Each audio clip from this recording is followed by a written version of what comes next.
and it's open and free to the public to view and to conduct research from that website.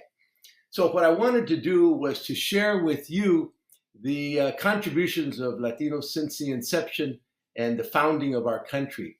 As we all know, the independence was declared on July 4th, 1776, but it took 5 years of battling for us to actually acquire our independence from Great Britain.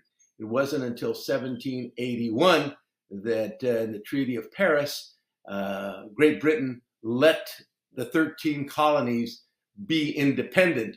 And they were thinking, of course, they're going to come back, right? And they did, of course, in the War of 1812. They figured they'd regroup, get together back their resources, and then come back and take us over. And they reattacked us in 1812, right? And fortunately, we were able to stem that battle and tide and ensure our continued independence.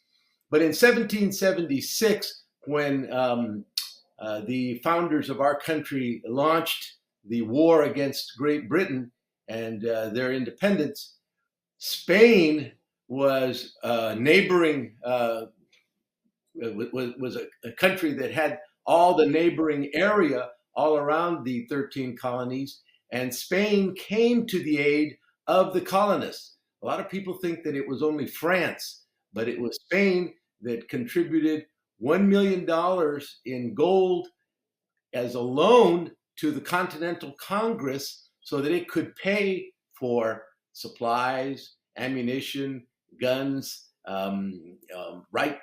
cannons, and also pay the military. Because in those days, as you remember, we didn't have a standing military, so we had militias, and the militia men had to get paid a monthly stipend, and of course they had to get fed and clothed and armed, and so the Continental Congress needed money to do that, and so that it went to Spain. Spain gave it $1 million. In addition, the Spanish government said, we're going to let our armies go up and down the Mississippi River to control the British forts all up and down the river from New Orleans all the way up to Fort Joseph, Michigan.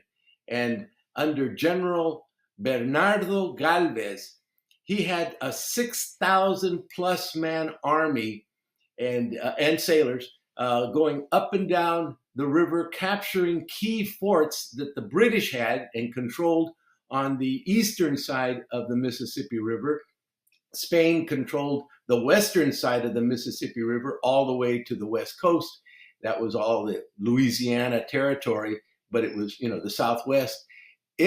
That river then was a passageway for both the British and the Spanish. Well, the Spanish had 6,000 man army. In those days we think, well, that's not a very big army. Well, Washington at Saratoga only had an army of about 6,000 men. And at the Battle of Saratoga, I think that was in 1777. And in the Battle of Yorktown, Washington had an army of about 9,000 men. So the armies weren't huge, and a 6,000 man army was big. And what was that army made up of?